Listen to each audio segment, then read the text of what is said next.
ಕಾಂಗ್ರೆಸ್ ಪಕ್ಷದಲ್ಲಿ ಗೊಂದಲ ಇರೋದು ಮಾತ್ರ ಸತ್ಯ. ಪವರ್ ಶೇರಿಂಗ್ ಫೈಟ್ ಒಪ್ಪಿಕೊಂಡಿರುವಂತಹ ಸಚಿವ ರಾಜಣ್ಣ ಅವರು ಯಾರೇ ಮೀಟ್ ಮಾಡಿದ್ರು ಕೂಡ ಹಿಡನ್ ಅಜೆಂಡಾ ಇದ್ದೇ ಇರುತ್ತೆ ಅಂತ ಹೇಳಿ ಅವರೇ ಖುದ್ದು ಒಪ್ಕೊಂಡ್ಬಿಟ್ಟಿದ್ದಾರೆ. ಈಗ ಕಾರಣ ಇತ್ತೀಚೆಗಷ್ಟೇ ಡಿನ್ನರ್ ಮೀಟಿಂಗ್ ಇರಬಹುದು ಅಥವಾ ಬೇರೆ ಬೇರೆ ಸಭೆಗಳೇ ಇರಬಹುದು, ದಿಢೀರಾಗಿ ಇಷ್ಟೆಲ್ಲ ಬೆಳವಣಿಗೆ ಆಗ್ತಾ ಇದೆಯಲ್ಲ, ಯಾವುದೇ ಉದ್ದೇಶ ಇಲ್ಲದೆ ಇಂಥ ಮೀಟಿಂಗ್ ಗಳನ್ನ ಮಾಡೋದಿಲ್ಲ ಇಲ್ಲಿ ಕಾಂಗ್ರೆಸ್ ನಾಯಕರು ಅಥವಾ ರಾಜಕೀಯದಲ್ಲಿ ಅನ್ನುವಂತ ಒಂದು ಉದ್ದೇಶವನ್ನ ಇಟ್ಕೊಂಡು ಬಹುಶಃ ಈ ತರ ಮಾತನಾಡಿದ್ದಾರೆ ಅಂತ ಅನಿಸ್ತಾ ಇದೆ. ಹಾಗಾಗಿ ಯಾರೇ ಮೀಟ್ ಮಾಡಿದ್ರು ಕೂಡ ಹಿಡನ್ ಅಜೆಂಡಾ ಇದ್ದೇ ಇರುತ್ತೆ. ಅಜೆಂಡಾ ಇಲ್ಲದೆ ಯಾರೂ ಕೂಡ ಏನು ಮಾತನಾಡೋದಿಲ್ಲ, ಏನು ಮಾಡೋದಿಲ್ಲ ಅಂತ ಹೇಳಿದ್ದಾರೆ. ಗೊಂದಲ ನಿವಾರಣೆ ಮಾಡಲು ಹೈಕಮಾಂಡ್ಗೆ ಹೇಳಿದ್ದೀವಿ, ಹೈಕಮಾಂಡ್ ಏನ್ ಮಾಡ್ತಾರೋ ಮಾಡ್ಲಿ ಬಿಡಿ ಅಂದಿದ್ದಾರೆ.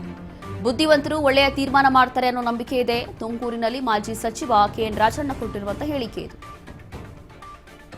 ಅಜೆಂಡಾ ಇಲ್ಲದೆ ಯಾರು ಏನು ಮಾಡೋದಿಲ್ಲ. ಇತ್ತೀಚೆಗಷ್ಟೇ ಡಿನ್ನರ್ ಮೀಟಿಂಗ್ ಆಯಿತು, ಬಹುಶಃ ಅದು ಕೂಡ ಗಮನದಲ್ಲಿ ಇಟ್ಕೊಂಡು ಹೇಳಿರಬಹುದು.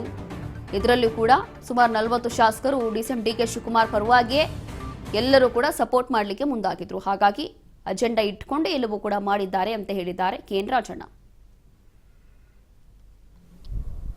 ನೋಡಿ, ಯಾರ್ಯಾರು ಡಿನ್ನರ್ ಮೀಟಿಂಗ್ ಮಾಡೋರು ಕೂಡ ಏನಾದ್ರು ಒಂದು ಇಡನ್ ಅಜೆಂಡಾ ಇದ್ದೇ ಇರ್ತದೆ. ಇಡನ್ ಅಜೆಂಡಾ ಇಲ್ಲದೆ ಯಾರು ಏನೂ ಮಾಡೋದಿಲ್ಲ. ಆದರೆ ಡಿನ್ನರ್ ಮೀಟಿಂಗ್ ಇವರೇ ಮಾಡಲಿ ಅವರೇ ಮಾಡಲಿ ಇನ್ನೊಬ್ಬರೇ ಮಾಡಲಿ ಅದಕ್ಕೇನು ಹೆಚ್ಚು ಅರ್ಥೈಸ್ಕೊಳ್ತಕ್ಕಂಥದ್ದು ಅವಶ್ಯಕತೆ ಏನಿಲ್ಲ. ಮಾಡಬೇಡ ಅಂದರೂ ಮಾಡ್ತಾರೆ. ಅದಕ್ಕೋಸ್ಕರ ಯಾರ್ಯಾರಿಗೋ ಏನೇನು ಮಾಡಬೇಕೋ ಮಾಡಲಿ ಬಿಡಿ. ಅದು ತಪ್ಪೇನಿದೆ ಗೊಂದಲ ಇದ್ದೇ ಇದೆ, ಇಲ್ಲ ಅಂತ ಯಾರು ಹೇಳಿದರು. ನಾವು ಈ ಗೊಂದಲ ನಿವಾರಣೆ ಮಾಡಿ ಅಂತಾನೆ ಹೈಕಮಾಂಡ್ ಅವ್ರಿಗೆ ಹೇಳಿ ಬಂದಿದ್ದೀವಿ. ಅವರು ಏನು ಮಾಡ್ತಾರೆ ಮಾಡಲಿ, ಅದು ಅವ್ರಿಗೆ ಬಿಟ್ಟಿದ್ದು. ಯಾಕಂದರೆ ಬುದ್ಧಿವಂತರು ಅಲ್ಲಿರುವಾಗ ಅವರು ಒಳ್ಳೆ ತೀರ್ಮಾನ ಮಾಡ್ತಾರೆ ಅಂತ ನಂಬಿಕೆ ಇದೆ. ಮಾಡಲಿ ಬಿಡಿ, ತಪ್ಪೇನಿದೆ.